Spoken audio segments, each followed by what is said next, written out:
In the beginning there was nothing, just an empty void, and darkness over the abyss.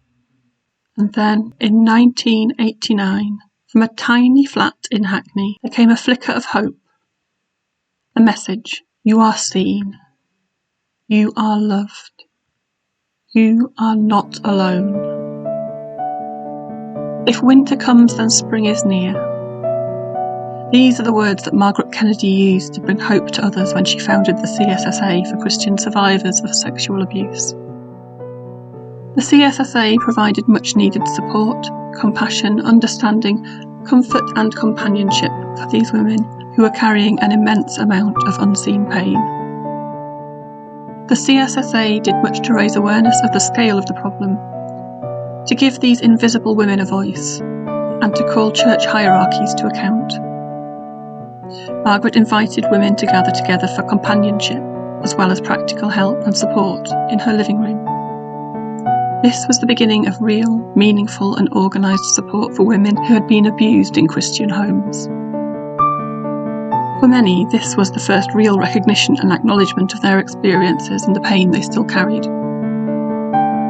They were no longer alone.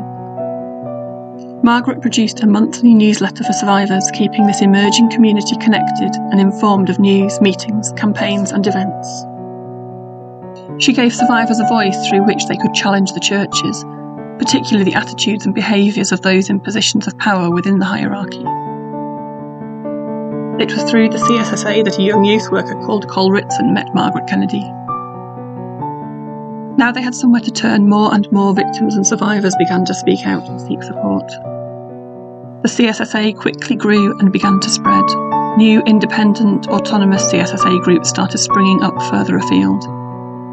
These were friendship groups that had formed within the space Margaret had provided, and it was Col who set up and facilitated the Liverpool group.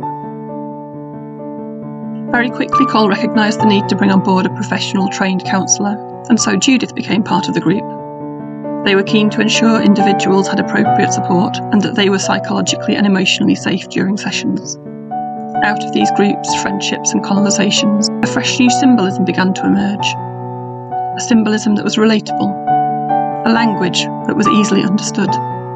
Everyday reminders of God in our everyday.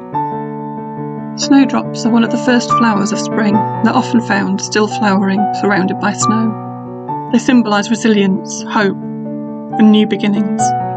Teddy bears became a tangible symbol of comfort and care, and on a practical level also help with emotional regulation and returning from episodes of dissociation.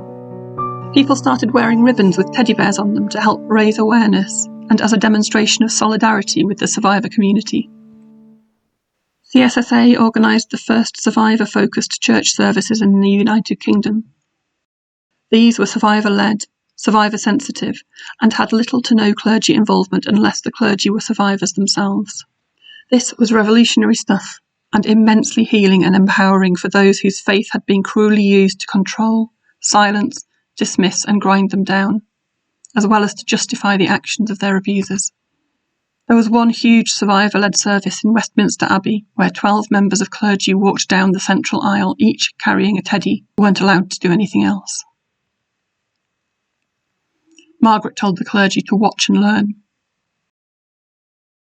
A large part of Margaret's time was used educating those within the various church hierarchies about how they could best serve those who had been so badly hurt by their church and or faith. She managed to persuade some of the churches to fund her travelling so she could educate people around the world about survivor issues.